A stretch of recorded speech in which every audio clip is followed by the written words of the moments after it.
விஜய் வந்து 60 ஆண்டு காலமா இருந்த சிஸ்டத்தை கலைச்சு விட்டார். கோலத்தை கலைச்சா எப்படி என்ன ஆகும், அது மாதிரி கலைச்சு விட்டார். உண்மையிலேயே தூய சக்தி ஆட்சி நடத்தணும்னு நினைக்கிறாரு. அண்ட் அவரு சின்ன வயசுலேருந்தே பணத்தை பார்த்தவர் தானே.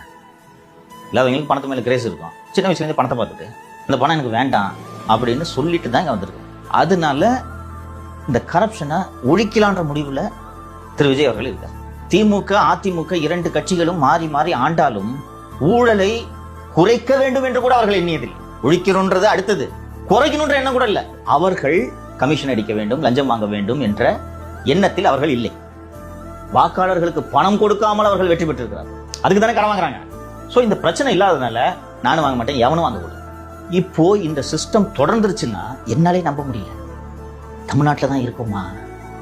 திமுக அதிமுக 2 தரப்பும் ஐயையோ இந்த அரசு ஆபத்து, மக்கள் லஞ்சம் கொடுக்காம பழகிட்டாங்கன்னா திருப்பி நம்ம கிட்டே லஞ்சம் கொடுக்க மாட்டேன்னு, இது நல்லதுக்கு இல்லை.